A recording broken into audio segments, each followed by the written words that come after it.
तो चलिए आज का नया वर्ड सीखते हैं। आज का हमारा वर्ड है omnipotent। सुनने में थोड़ा हैवी लगता है, right? But it's quite simple. ये एक एडजेक्टिव है, यानी कि एक विशेषण, और इसका मतलब होता है having unlimited power, able to do anything.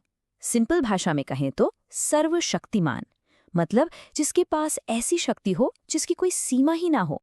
तो अब सवाल ये है कि इस वर्ड को यूज कैसे करें। चलिए कुछ एग्जाम्पल्स देखते हैं। पहला एग्जाम्पल स्क्रीन पर है। Ancient myths often describe gods as omnipotent beings, यानी जो हमारी पुरानी पौराणिक कथाएं हैं उनमें देवताओं को अक्सर सर्वशक्तिमान यानी omnipotent beings के रूप में दिखाया जाता है। इंटरेस्टिंग है। Okay, let's move on to the next one. ये एग्जाम्पल थोड़ा अलग कॉन्टेक्स्ट में है, ध्यान से सुनिएगा। The dictator ruled the country as if he were an omnipotent leader. मतलब उस तानाशाह ने देश पर ऐसे राज किया जैसे मानो वो ही सबसे शक्तिशाली नेता हो, एकदम सर्वशक्तिमान।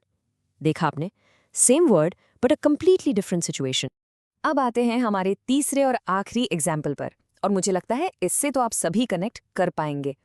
To a child, a loving parent can seem omnipotent and all knowing. कितनी सच्ची बातें हैं ना। एक बच्चे के लिए तो उसके मम्मी पापा ही सब कुछ होते हैं, उन्हें लगता है कि वो सब कुछ कर सकते हैं, एकदम omnipotent और ऑल नोइंग। एग्जाम्पल्स तो हो गए। अब देखते हैं कि रियल लाइफ में ये वर्ड कैसे यूज होता है। यहाँ एक बहुत ही फेमस कोट है, technology is not omnipotent, it can't solve every problem. Wow, ये कॉमन टेक प्रोवर्ब है और इसका मतलब बहुत गहरा है।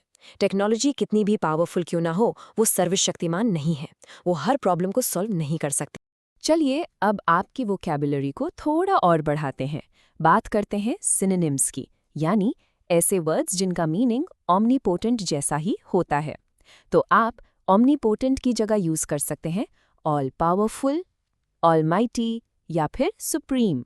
इन सभी का मतलब लगभग सेम ही है, असीमित शक्ति वाला। अब आपके पास एक नहीं 4 वर्ड्स हैं। तो सिनोनिम्स तो हमने देख लिए, लेकिन इसका उल्टा क्या होगा? What's the opposite? सोच के देखिए।